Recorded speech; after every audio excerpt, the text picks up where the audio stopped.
அனைவருக்கும் வணக்கம். இன்றைய தினம் மாதா கலை அறிவியல் கல்லூரியில் இந்த மரம் நடும் நிகழ்ச்சியை நடத்தி காட்டியிருக்கிறார்கள். நம்ம வேளச்சேரி ரோட்டரி சங்கத்தினர் 10,000 மரக்கன்றுகள் நட்டு இதை ஒரு பசுமையான காடாக இந்த மாதா கலை அறிவியல் கல்லூரியை உருவாக்க முயற்சித்திருக்கிறார்கள். அவர்கள் வெற்றி, அவர்கள் மரம் நடுவதால் கிடைக்கப்பட்ட அந்த நல்ல நோக்கம் மேலும் மேலும் வளர்ந்து இங்கே நம்ம அண்ணன் அவர்கள் சொன்னது போல மேலும் மேலும் இந்த வளம் சேர்த்து தமிழ்நாடை மிகச்சிறந்த ஒரு மழை கொடுக்கக்கூடிய வளம் மிக்க மாநிலமாக தமிழ்நாட்டை மாற்றுவதற்கு அனைவரும் முயற்சி செய்ய வேண்டும் என்று இந்த நேரத்தில் கூட்டிக் கொள்கிறேன். பசங்களுக்கும் இந்த மாதிரி மரம் நட்டு மரத்தை வளர்க்கணும். அது மாதிரி ஒவ்வொருவரும் அந்த மரத்தை பாதுகாத்து நீங்க படிக்கிற வரைக்கும் அந்த மரத்தை நீங்க பாதுகாக்கணும். அதுக்கப்புறம் வருங்கால மாணவர்கள்ட்ட அதை பாதுகாக்க சொல்லிடணும். உங்களுடைய பெற்றோர்களை நீங்கள் எப்படி வளர்க்குறீங்களோ, உங்களுடைய தம்பிகளை எப்படி நீங்க வளர்க்குறீங்களோ, அதே போல மரங்களை வளர்த்து இந்த உதவியை பண்ணி சமுதாயத்துக்கு உதவியாக நீங்கள் எல்லாம் இருக்க வேண்டும் என்றுதான் எங்களுடைய விழிப்புணர்வு. ஏன்னா என் மாதா கல்வி குழும தாரக மந்திரமே ஒளி பெருக வேண்டும் என்பதுதான். நாங்கள் எங்களுக்கு என்ன கிடைத்ததோ அதை மாணவர்களும் பெற்று அந்த மாணவர்கள் சிறந்த மாணவர்களாக திகழ்வதற்கு, அவர்கள் நாட்டில் தலை சிறந்த குடிமகனாக விளங்குவதற்கு நாங்கள் எல்லாம் ஒரு எடுத்துக்காட்டாக அவர்களை உருவாக்கி இருக்கிறோம் என்பதுதான் யதார்த்தமான உண்மை. உங்கள் அனைவர் முன்னாலும் நிற்பது ரோட்டரி கிளப் ஆஃப் மெட்ராஸ் சென்ட்ரலுக்காகவும், ரோட்டரி கிளப் ஆஃப்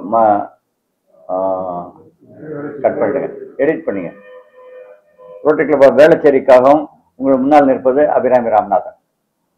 இன்று உலக சாதனை போல் 10,000 மரக்கன்று நட்டிருக்கிறார். ரோட்டரிக்கு ஏன் இதெல்லாம் பண்ணணும்?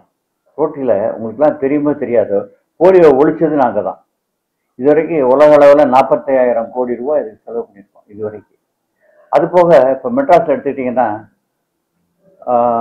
கவர்மெண்ட் ஹாஸ்பிட்டல் தவிர ப்ரைவேட்டாக முதல்ல மிகப்பெரிய அளவில் பிளட் பேங்க் ஆரம்பித்தது ரோட்டரி தான், ரோட்டரி கிளப் மெட்ராஸ் சென்டர். அதுபோக ஒரு போன் பேங்க் மெட்ராஸ் இந்தியாவில் 2வது முறையாக, முதல் தடவை பாம்பேல இருக்கு. போன் பேங்க்குங்கிறது இறந்தவர்களுடைய காணிக்கையாக உடலை கொடுத்தவருடைய எலும்பை எடுத்து அதை ப்ராசஸ் பண்ணி யாருக்கெல்லாம் கையெல்லாம் ஃப்ராக்சர் ஆகுதோ, காலில் ஃப்ராக்சர் ஆகுதோ, இடுப்பில் ஃப்ராக்சர் ஆகுதோ அங்கெல்லாம் மெட்டல் பீஸ் வைக்காம இதே வைக்கிற மாதிரி ஒரு சிஸ்டம். அது இப்போ மெட்ராஸ் கேன்சர் ஹாஸ்பிட்டலில் ஒரு இடத்த வாங்கி நாங்கள் நடத்திக்கிட்டு இருக்கோம். அதே மாதிரி குயில்குப்பங்கிற ஒரு இடத்துல 64 இருளர்களுக்கு குடிசையோடு இல்லாத தட்டு குடிசையில் வாழ்ந்த 63 இருளர்களுக்கு வீடு கட்டி கொடுத்துருக்கோம். அதுவும் 650 சதுரடியில் பக்கா பில்டிங்ஸ் எல்லாம் இருக்கும். அதோட மட்டும் இல்லாமல் வாழ்வாதாரமாக உள்ள டிவி, மெத்தை, தலானி, மிக்சி, கிரைண்டர், எல்லா சாமான் பொருட்கள் எல்லாம் அவ்வளவும் கொடுத்து அவருடைய வாழ்க்கை தரத்தை உயர்த்திட்டோம். அதோட மட்டும் இல்லை, அவங்களுக்கு தையல் மிஷின் எல்லாம் கொடுத்து என் மனைவி தான் நின்று அதை நடத்துகிறாங்க. அவங்களுக்கு தொழில் எதுவும் கற்றுக் கொடுக்குறாங்க. கற்றுக் கொடுத்து அவங்க இப்போ ஊதுவத்தியெல்லாம் பண்ணி கொண்டு வைக்கிறாங்க. அதே மாதிரி தான் இந்த மரங்கள் நடுவதும். மரங்கள் நட அந்த காலத்தில் நீங்கள் ஹிஸ்ட்ரியில் படிங்க.